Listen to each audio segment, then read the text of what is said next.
ताका गुण गाशा मैं तो ताका गुण गाशा, ताका गुण गाशा मैं तो ताका गुण गाशा, ताका ही गुण गाशा जी।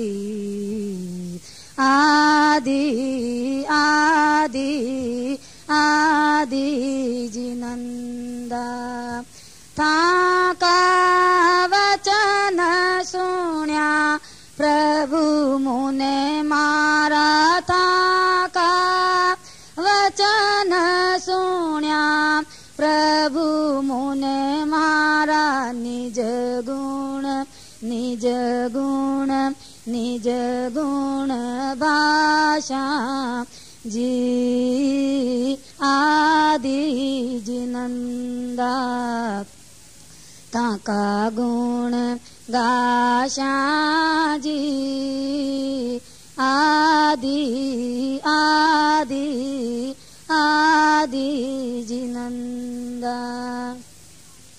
मुने थाशु लगन लगी छे प्रभुवर लगन लगी छे, मुनिवर लगन लगी छे।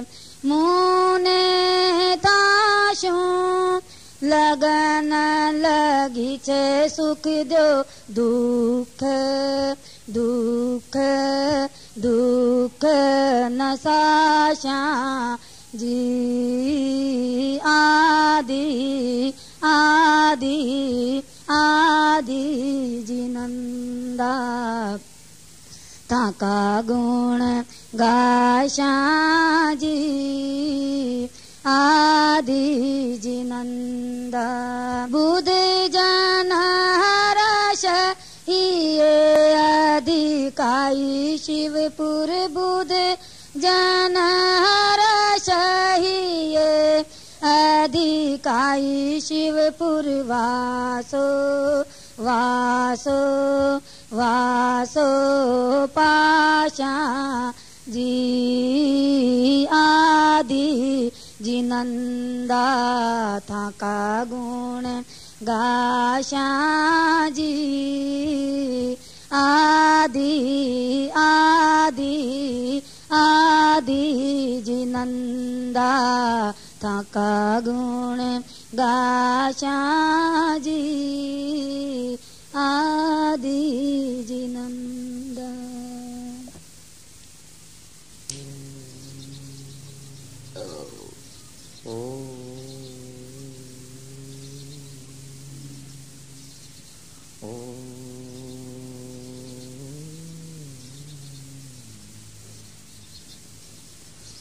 मंगलमय मंगल करण,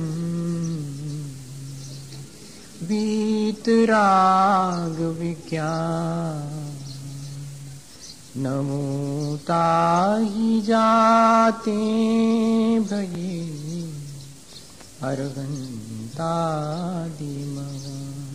आदि सागर सुधी जो विद्यादि सागर सुधी, गुरु हैं हितैषी, शुद्धात्म में निरत नित्य हितोपदेशी। वे पाप ग्रीष्म ऋतु में जल हैं सयाने, पूजूं उन्हें सतत केवल ज्ञान पाने, पूजूं उन्हें सतत केवल ज्ञान पाने। बोले भगवान महावीर स्वामी की, आचार्य कुंद कुंद स्वामी की, आचार्य गुरुवर विद्यासागर मुनि महाराज की।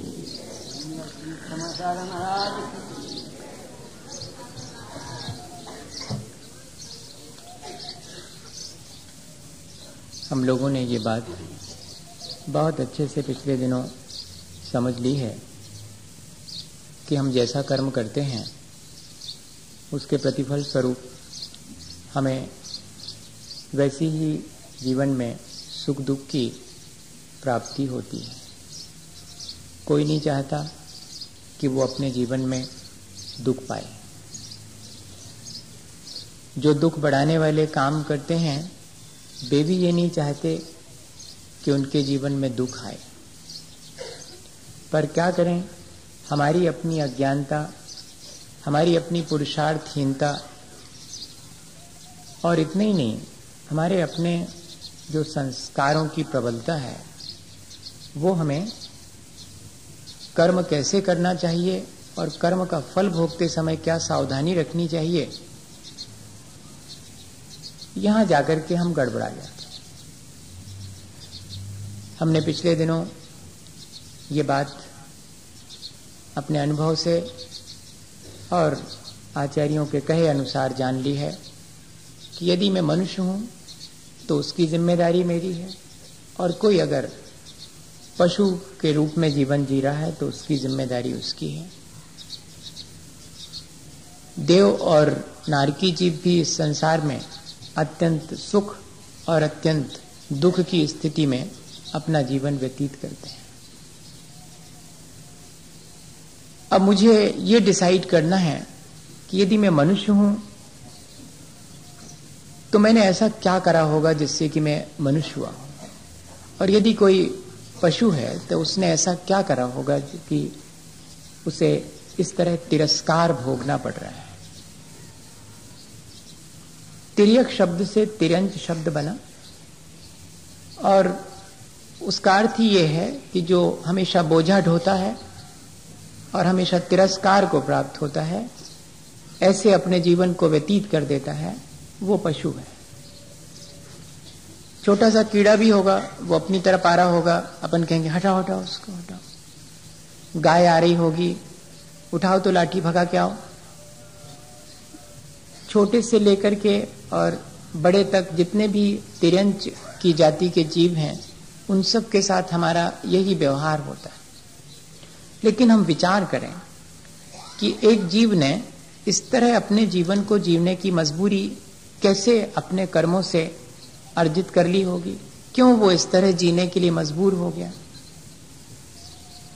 कल हमने समझा था कि कैसे हम अपना नरक निर्मित कर लेते हैं, कैसे हम अपने परिणामों को बिगाड़ करके, और यहाँ इस संसार में ही नहीं, जब हम यहाँ से ट्रांसमाइग्रेट करते हैं तब एक ऐसे संसार में जहाँ की असल में ऐसा है कि जिस तरह हम यहाँ जीते हैं उसी तरह आगे के लिए जीने के लिए भी हम तैयारी कर लेते हैं।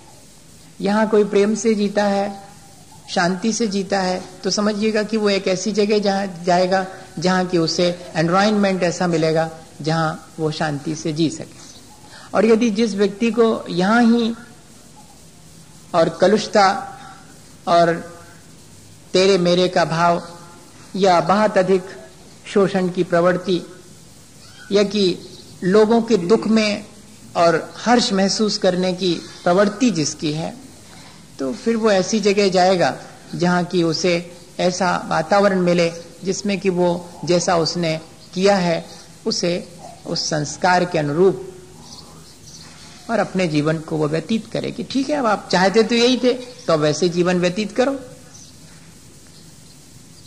ये जो एक निश्चित पर्याय मिलती है, एक निश्चित अवस्था में हमें कुछ दिनों तक ठहरना पड़ता है, उसके पीछे कौन से ऐसे परिणाम अपने होते होंगे, हम ताकि सावधान हो जाएं, हम वैसे कर्म ना करें जिससे कि हमारा नरक निर्मित हो, ये जिससे कि हमें पशु जगत में जाकर उत्पन्न होना पड़े और जिंदगी भर तिरस्कार भोगना पड़े।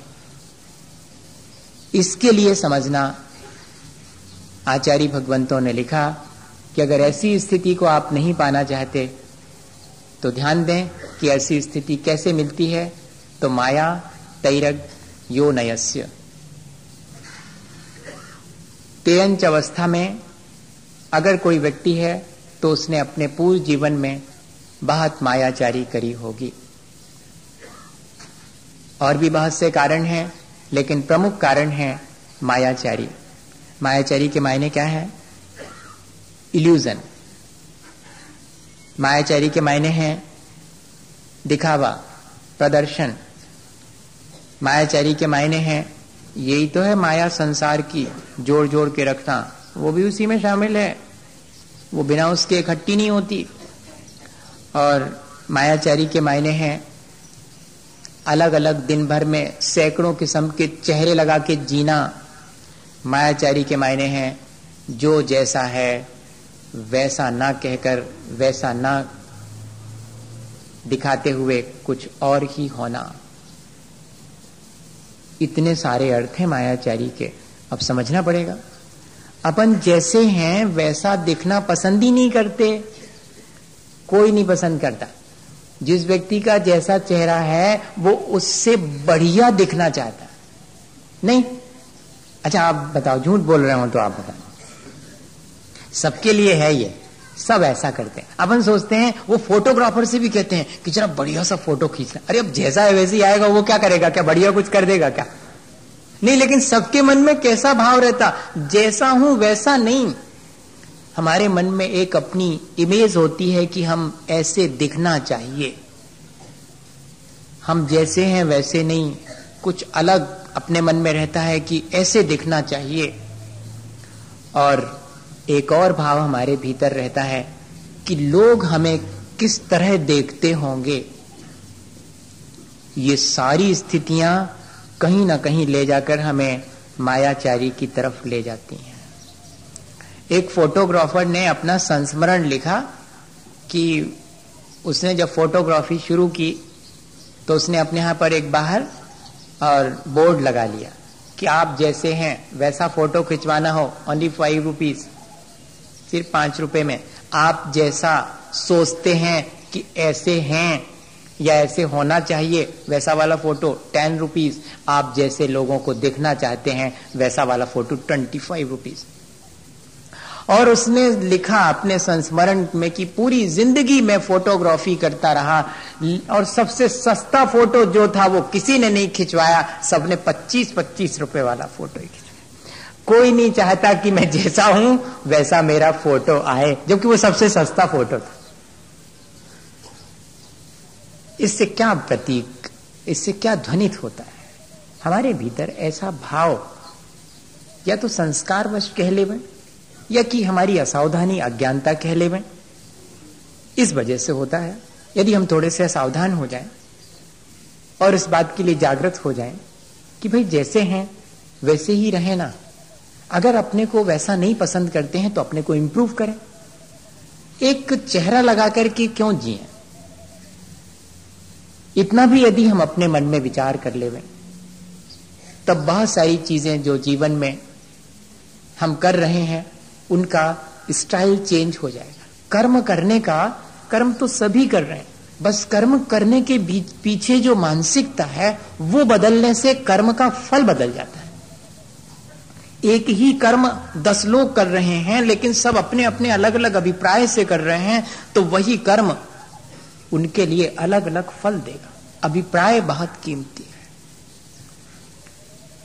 कई बार ऐसा होता है कि अनजाने में, नहीं चाहते हुए भी संस्कारवश हमारा अभिप्राय मायाचारी का हो जाता है। और सब इस चीज को जानते हैं कि त्रिलोक मंडल हाथी का पूर्व जीवन अगर किसी को मालूम हो तो वो ये एक बहुत बड़े मुनि महाराज थे।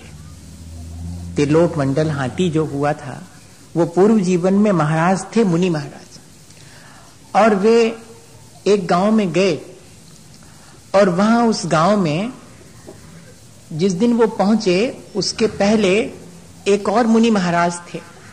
वो महीनों महीनों उपवास करने वाले बड़े तपस्वी महाराज थे। वे वहां से गए और इनका वहां ऐसा कोइंसिडेंस हुआ कि इनका पहुंचना हुआ और उसी जगह पर ये जाके बैठ गए। लोग तो इसी इंप्रेशन में आए कि ये वही वाले मुनि महाराज हैं जो तपस्वी हैं, और सबने इनकी पूजा अर्चना करी और वाहवाही करी कि धन्य है हमारा सौभाग्य कि ऐसे महाराज के दर्शन हुए जो इतने तपस्वी हैं। और ये चुपचाप सुनते रहे। भीतर अभिप्राय गड़बड़ा गया। मिल रही है प्रशंसा तो आनंदित हो, एंजॉय करो, नहीं है वैसे तब भी एंजॉय करो। कितनी बार कहा कि इस वाले डाइस से खतरा बहुत है। मैंने कई बार कहा कि इस डाइस पर जो खड़ा होता है पता नहीं उसका क्या बिल्कुल एकदम चेंज हो जाता। इतने सारे प्रशंसा जैसा नहीं है, और वैसी प्रशंसा अगर करें और वैसी प्रशंसा सुनकर के कोई अगर गाफिल हो जावे तो उसका तो हो गया काम। बड़ी सावधानी का काम। हम तो सोचते हैं कि उतना ही कहो, ठीक है ऐसे हैं बढ़िया है तो बहुत अच्छा और इससे भी अच्छे होना चाहिए। लेकिन जब वैसे नहीं है और हम वैसा कह रहे हैं और सामने वाला अगर चूक गया और उसने कहा कि ठीक कहा ऐसा ही हूं मैं, हो गया उसका अभिप्राय खोटा हुआ। और उतने से खोटे अभिप्राय से वो मुनि महाराज चाहते तो कह देते कि मैं वो वाला मुनि महाराज नहीं हूं जिसकी आप प्रशंसा कर रहे हैं, मैं तो आज ही आके यहां बैठा हूं।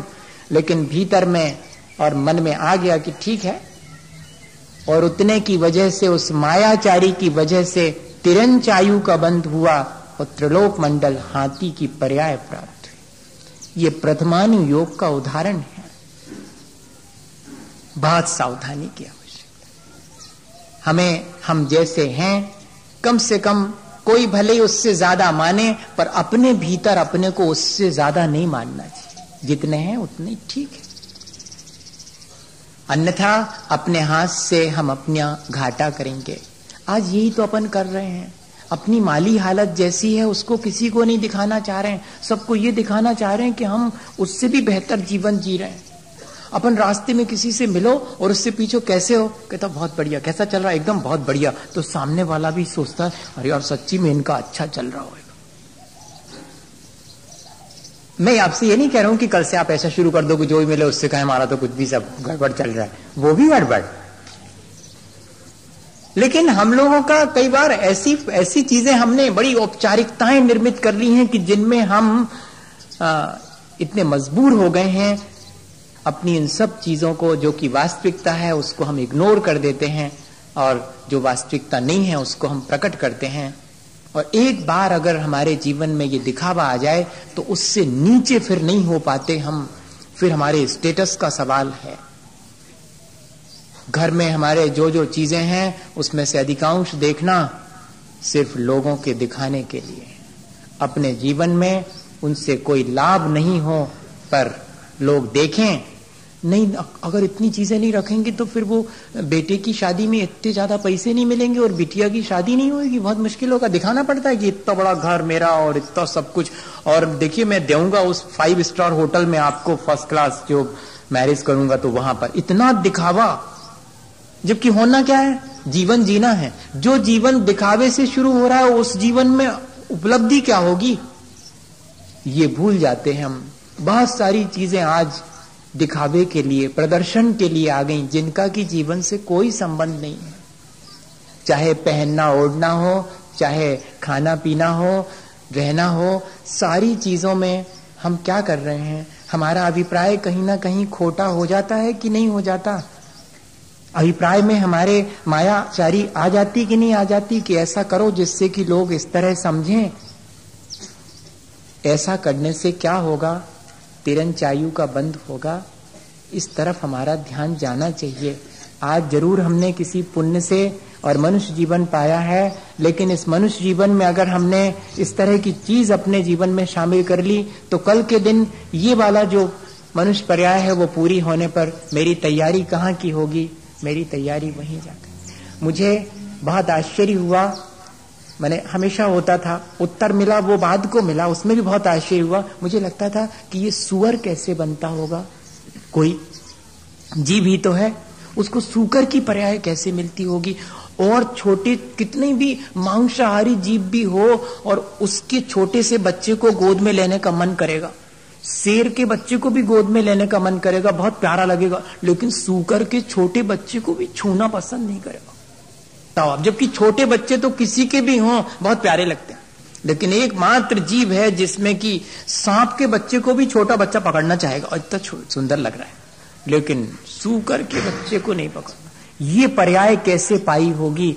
उसमें लिखा हुआ है कि जो अत्यंत अहंकारी होता है, और इतना ही नहीं, जो मुनि जनों के साथ कुटिलता का व्यवहार करता है, उनके साथ छल कपट करता है, वो सूकर की पर्याय, जिसे कोई फिर छूना पसंद नहीं करता। एक किताब निकली है भावत्रयी ऐसा करके, भावदर्शिका, जिसमें कौन सी पर्याय हम किस भाव से पाते हैं ये लिखा। उसमें मैंने जब पढ़ा, बहुत दिन से मन में प्रश्न था, अभी पिछले बार की ही बात है, वो किताब नई सिरे से प्रिंट हुई और उसमें पढ़ा। ऐसी ऐसी चीजें, ऐसे ऐसे भाव हमारे हो जाते हैं, हम देखते हैं संसार की विविधता, तुम्हारे मन में प्रश्न तो उठते होंगे कि ये ऐसा कैसे बना, ये ऐसा कैसे हो गया होगा, ऐसे ने क्या किया होगा।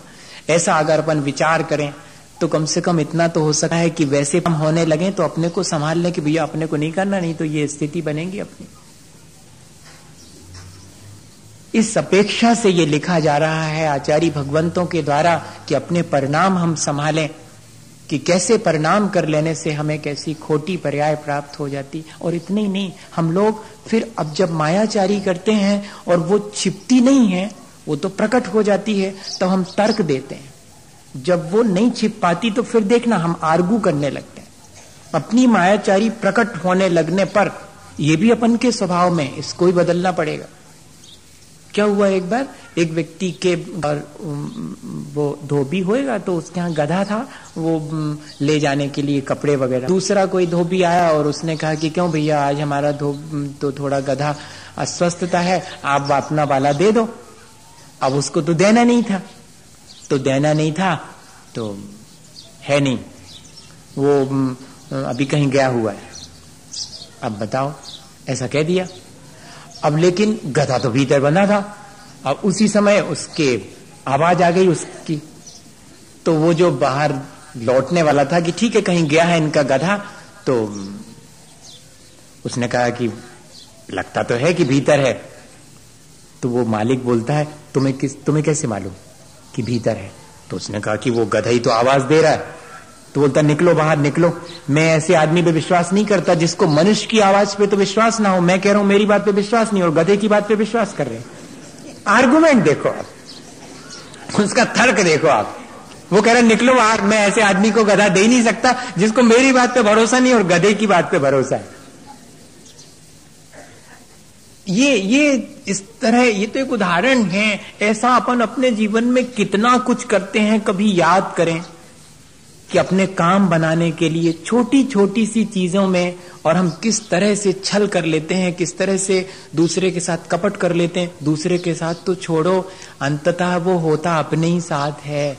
आत्म प्रवंचना सबसे निकृष्ट मानी गई। सोचते हैं दूसरे को ठग रहे हैं पर ठगते स्वयं को हैं। अच्छा, जब जिनके बाल सफेद हो जाते हैं तो वे अपने बालों में खिजाब लगा के उसको काला बनाते हैं, तो क्या वे दूसरे को ठग रहे हैं? अरे अपने को ठग रहे हैं।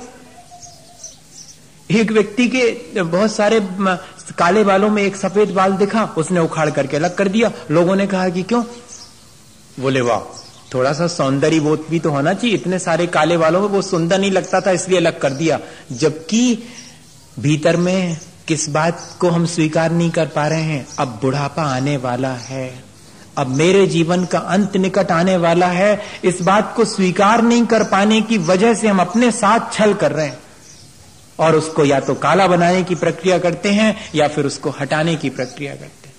ये छोटा सा उदाहरण है कैसे हम अपने जीवन में अपने आप को ठगते हैं।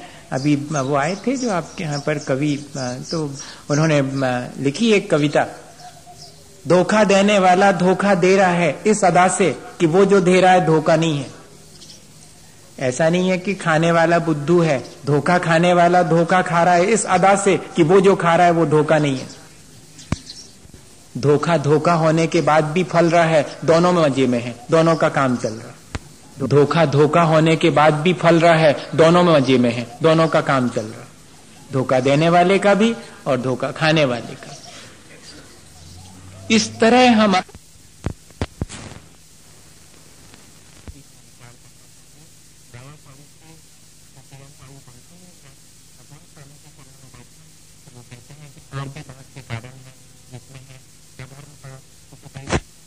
करके और धर्म की जगह पर अधर्म का उपदेश करें तो वह भी अभिप्राय का खोटापन है। जिससे कि तिरंच आयु का बंध होता है।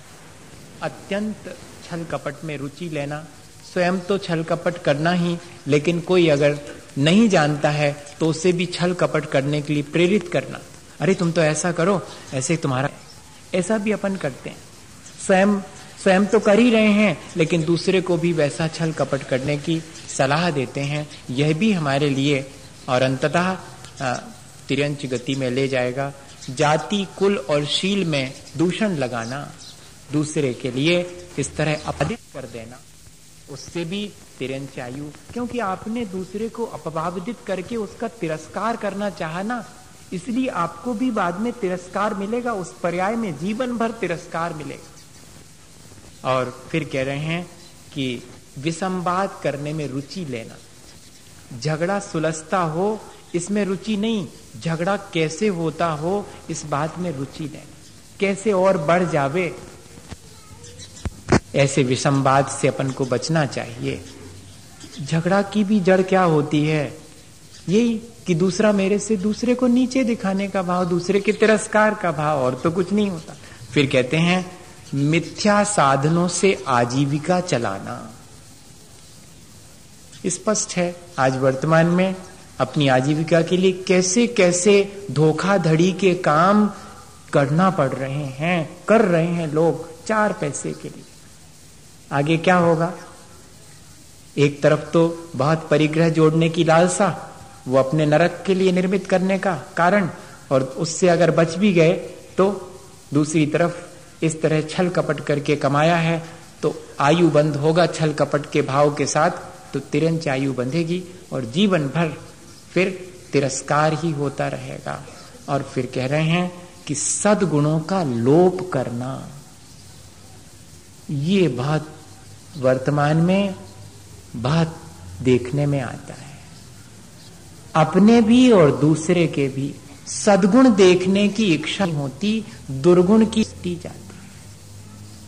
और जब क्या होता है, किसी के भीतर सद्गुण हो और वे ना देखे जाएं तो उनका लोप ही तो हो गया।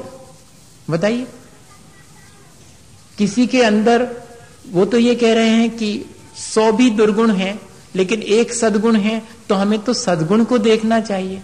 और अगर हम दुर्गुण को देख रहे हैं तो धीरे धीरे वो सद्गुण भी उसके भीतर से लुप्त हो जाएगा। तब इस प्रवृत्ति से ही बचना चाहिए कि अपने और दूसरे के भी सद्गुणों को ही देखें, उन्हीं को फैलाएं। दुर्गुण तो हमारे जीवन को दुर्गुण के बारे में कहने का उद्देश्य भी यही है, तिरस्कार का, अगर देखें कुल मिला के। और अंततः हमें तिरस्कार प्राप्त करना पड़ेगा। और आखिरी बात, बहुत अधिक आर्त परिणाम के साथ मरण करना, बहुत आर्त परिणाम, बहुत दुख के परिणाम के साथ, और मरण को जो प्राप्त होते हैं तब उनके लिए भी यही दुखद स्थिति प्राप्त हो जाती है। हमें ये सावधानी रखनी चाहिए। कोई हमारे आसपास अगर मरण के समय और बहुत आर्त ध्यान करता है, हमें समझाना चाहिए। और स्वयं भी अपने जीवन में हमें सावधानी रखनी चाहिए कि ज्यादा आर्त परिणाम करूंगा तिरंच आयु बंधेगी, क्योंकि आयु का बंध कभी भी हो सकता है। उससे रोज एक ही परिणाम से 7 कर्मों में स्थिति अनुभाग पड़ेगा, किसी में कम किसी में ज्यादा, ये उसका कैलकुलेशन है। मैंने उसके बारे में डिटेल आपसे नहीं कहा कि अपन को सामान्य रूप से एक उदाहरण है कि अगर एक ग्रास भी अपन भीतर खाते हैं तो वो 7 धातुओं में कन्वर्ट होता भीतर जाके। ठीक इसी तरह से एक परिणाम करते हैं तो सब में हिस्सा जाता है उसका, जो जिस भाव से किया जा रहा है उसमें डोमिनेट रहेगा, बाकी में थोड़ा थोड़ा जाएगा। लेकिन आयु कर्म की प्रक्रिया बिल्कुल अलग है। ये जो अपन चर्चा कर रहे हैं आयु कर्म की कर रहे हैं, इसमें तो 8 मौके आते हैं जिसमें कि हमें कभी भी आयु बन सकती है। 2/3 जीवन बीतने पर पहला मौका, शेष बचे का 2 मौका, बची फिर 2/3 बीतने पर तीसरा मौका। 81 साल की आयु है तो 54 साल में पहला मौका आयु बंध का। 27 में से जब 18 निकल जाएंगे फिर दूसरा मौका, बची 9 में से फिर 6 निकल गए, तीसरा मौका। सिर्फ 3 साल बचे, उसमें से 2 निकल गए, चौथा मौका। 1 वर्ष बची, उसमें से 8 महीने निकल गए, फिर 5वां मौका। 4 महीने बची, मोटा हिसाब 3 महीने निकाल दो, 6वां मौका। 1 महीना शेष बचा, उसमें से भी 20 दिन निकल गए, 7वां मौका। 10 दिन बचे, उसमें से भी 6 निकल गए, 8वां मौका। फिर भी नहीं बंधी तो एक आवली, एक समय मरण से पहले आयु बंधेगी। इतने ही अवसर हैं आयु के, और इनमें हमें नहीं मालूम कि कब अवसर, उस समय हमारे परिणाम कैसे होंगे। बस जैसे होंगे वैसी आयु मिल जाएगी। जीवन भर अच्छा किया हो, आयु बंध के समय चूक गए। मुनि महाराज ने जीवन भर तपस्या करी थी और आयु बंध का वही समय था जिस समय उनके अंदर छल कपट आया, तिरंज होना पड़ा। भले ही त्रिलोक मंडल हाथी हुए और उनको पुण्य का भी फल मिला। देखते हैं कि तो हो जाता है लेकिन कार में घूम रहा है ऐसी। जीवन भर पुण्य है तो, पर आयु बंध के समय चूक गए थे, सो वो पर्याय मिली। और कई मनुष्य हैं जो आयु बंध के अच्छे परिणाम रख के मनुष्य बन गए हैं, लेकिन पशु जीवन जीना पड़ता है। ये बात हमें अपने जीवन में, अनुभव में रोज देखने में आती। इसलिए बहुत सावधानी की आवश्यकता है इन आयु बंध के समय। एक दिन में एक ही आयु के बंध की चर्चा कर रहा हूं। चाहता तो मैं चारों आयु दिन में ही कर सकता था कि ठीक है इन परिणामों से आती है। बहुत सेंसिटिव मामला है आयु के बंध का। तो इसके मायने कि हमें हमेशा सावधानी रखनी चाहिए। ये नहीं कि नहीं वो तो मैं तो अभी तो क्या फर्क पड़ता है, बात को संभाल लेंगे। नहीं, उस समय अगर हम चूक गए तो हमेशा के लिए चूक गए, ऐसा सोच करके और सावधानी रखने की आवश्यकता है। और माया बचने का भाव, अपने अभिप्राय को खोटा नहीं होने देने का भाव और सावधानी हमेशा बनाए रखें। एक छोटा सा उदाहरण है कि एक सेल्समैन इस बात के लिए वो नियुक्त की गई थी, उनका नॉर्म वो थी इंग्लिश की, मैंने विदेश की कोई महिला थी यहाँ इंडिया में, बहुत सच्ची घटना है। नॉर्म उनका सरनेम था। तो वो लेडी सेल्समैन थी वो, और उनका काम सिर्फ ये था कि जो कस्टमर आए उसको सिर्फ उसकी पसंद में मदद करना, उसको कपड़े पसंद करवाने में उसकी हेल्प करना। आई फैमिली, तो उसमें उनको साड़ी खरीदना थी माँ को। तो उनको जो साड़ी पसंद आ रही थी, सेल्समैन उनसे कह रही थी कि आपके शरीर पर उतनी बढ़िया नहीं लग रही, आप दूसरी ये ले लीजिएगा। और वाकई में वो जो उसकी सलाह दे रही थी वो बहुत अच्छी थी, लेकिन क्या करें, अब कस्टमर का मन वही है। तो वो जो उनको माने और लोगों को देखने में उतनी नहीं अच्छी लग रही थी, वो ही लेके गई। और जब वो लेके चली गई तो जो और कस्टमर थे उन्होंने कहा कि वो दिखाइएगा जो आप खुद उनके लिए सजेस्ट कर रही थी, वो साड़ी हमें दिखाइएगा। तो दिखाई, पूछा कितनी कीमत है, बोले क्या बताऊं, ये तो कुल 300 रुपए की है, वो जो ले गई हैं जो कि वो तो 500 रुपए की थी। मैं उनको ये सजेस्ट कर रही थी कि ये आपको ज्यादा अच्छी पड़ेगी। तो उस कस्टमर को बड़ा आश्चर्य हुआ। असल में जो व्यक्ति जितना निश्चल होगा वो उतना प्रामाणिक होगा। निश्चलता से और निष्कपट होने से प्रामाणिकता आती है, विश्वास बनता है। हम सोचते हैं कि छल कपट करने से लाभ होगा, नहीं, प्रामाणिकता नहीं बनती, ऑथेंटिसिटी नहीं बनती हमारी। कोई भी व्यक्ति हमें प्रामाणिक नहीं मानेगा अगर हम उसके साथ छल कर रहे होंगे। वो उन्होंने क्या जवाब दिया, जब ग्राहक ने कहा कि आप तो इतनी बड़ी सेल्समैन हैं और जब वो 500 की पसंद कर रहे थे तो आप उनको 300 वाली क्यों पसंद करने को कह रहे थे कि ये ज्यादा अच्छी लगेगी। तो मालूम उन्होंने क्या कहा कि मैं यहाँ पर अपने ग्राहक के साथ छल करने के लिए नियुक्त नहीं की गई, उसकी पसंद को समर्थन करने के लिए नियुक्त की गई हूँ। मुझे उससे छल करके क्या करना है। मैं अपनी दुकान में 500 की कीमत की बेचने के लिए उसको ये कहूं कि नहीं ये अच्छी लग रही, ये अच्छी लग रही, नहीं 300 की अच्छी लग रही, तो मैं उससे ये कहूंगा कि यही अच्छी लग रही आपको, भले ही वो आप 500 वाली ज्यादा वाली क्यों ना हो। ये एक उदाहरण है। ऐसा क्या अपने जीवन में अपन नहीं कर सकते हैं? लेकिन अपन तो जल्दी से अपना ईमान खो देते हैं छोटी छोटी सी चीजों को लेकर के, वो भी सांसारिक चीजों को लेकर के, और जल्दी से और अपने परिणाम खोटे कर लेते हैं। अभिप्राय अपना अच्छा रहे, दिखावे का ना रहे, दूसरे को ठगने का, धोखा देने का ना रहे। जीवन भर अगर इस चीज को हम बनाए रखें तो फिर निश्चिंत हो जाएं कि हमको फिर अब तिरंज में नहीं जाना पड़ेगा। हमने ऐसे परिणाम ही नहीं किए जिससे कि हमें उस स्थिति को प्राप्त करना पड़े। इसी भावना के साथ कि हम हमेशा अपने परिणाम संभालते रहें, उन चीज़ों से बचें जो कि चीज़ें हमारे लिए अहितकारी हैं। ऐसे भावों के साथ बोले आचार्य गुरुवर विद्यासागर मुनि महाराज की। हे गुरुवर शाश्वत सुख दर्शक, यह नग्न स्वरूप तुम्हारा है। जग की नश्वरता का सच्चा दिग्दर्शन करने वाला है।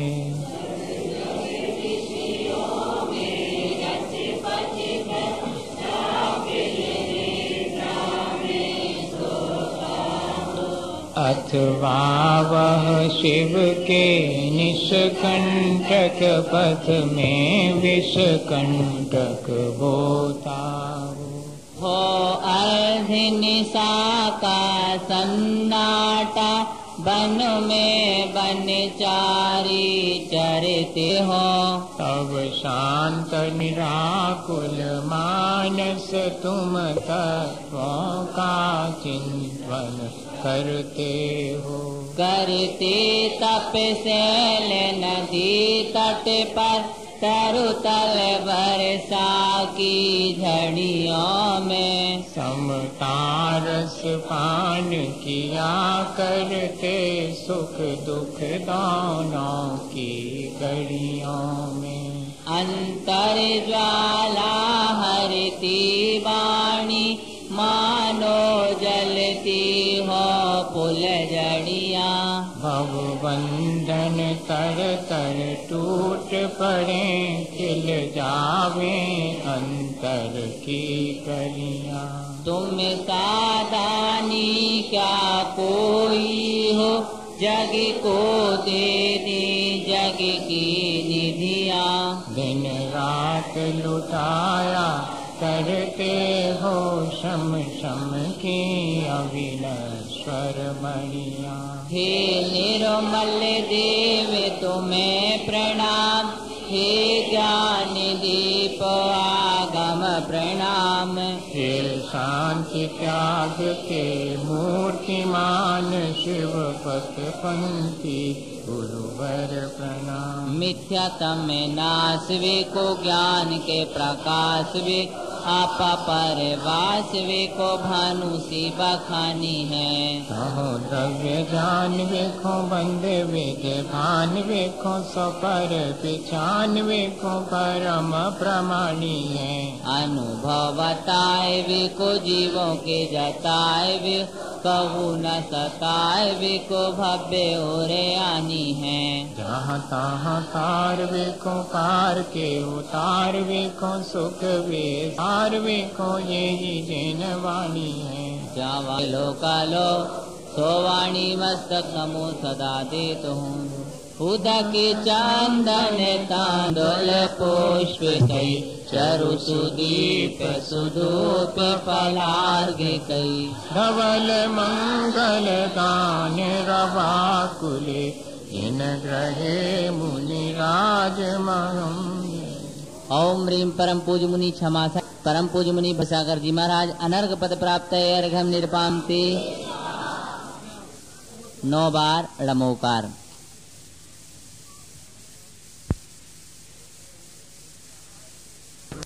सुख विस्तार वेखो ये वाणी है। जावाणी के ज्ञान ते सूझे लोकालो, मस्तादे तुम्हें तांडोल पुष्प कई, चरु सुदीप सुधूप फलार्घ कई। धवल मंगल रवाकुले, इन ग्रहे मुनि राज महम। ओम ह्रीम परम पूज मुनि क्षमा सागर जी महाराज, परम पूज मुनि भव्य सागर जी महाराज अनर्घ पत्राप्त अर्घम निरपांति। 9 बार ड़मोकार।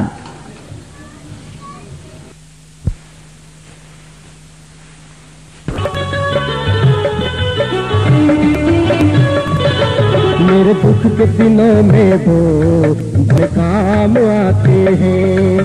मेरे दुख के दिनों में वो बड़े काम आते हैं। दाबारी में पहचान जाते हैं। मेरे दुख के दिनों में वो बड़े काम आते हैं। मेरे दुख के दिनों में वो बड़े काम आते हैं।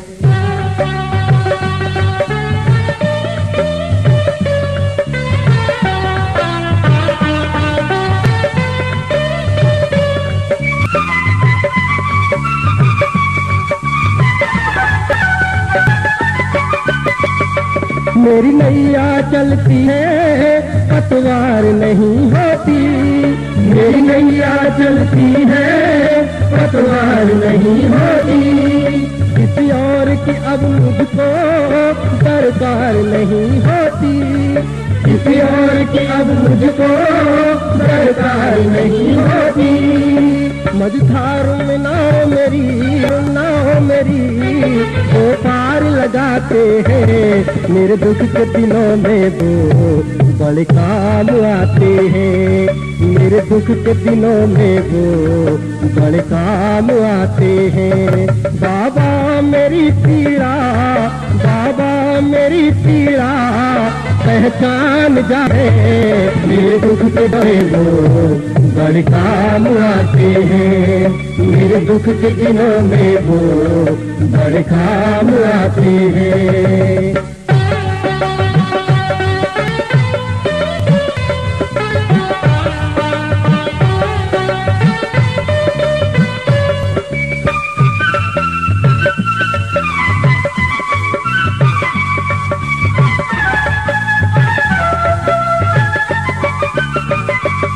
दिल से जो ये उनके घर जाए, दिल से जो याद करे ये उनके घर, दर पे फरियाद करे झोली दे।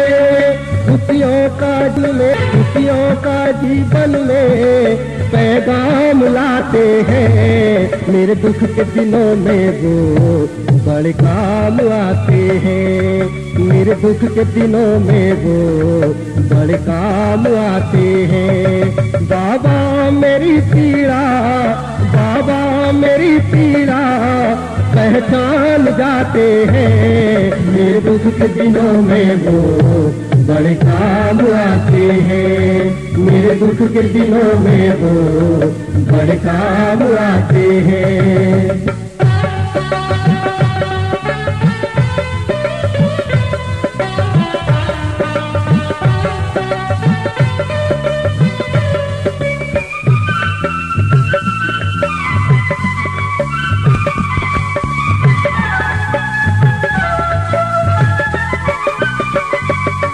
ये बड़े दयालु हैं, दुख पल में हरते हैं, ये बड़े दयालु हैं, दुख पल में हरते हैं। अपने भक्तों का ये हर काम करते हैं, अपने भक्तों का ये हर काम करते हैं। दुखियों के दुखों को ये जान जाते हैं, मेरे दुख के दिनों में वो बड़े काम आते हैं, मेरे दुख के दिनों में वो बड़े काम आते हैं।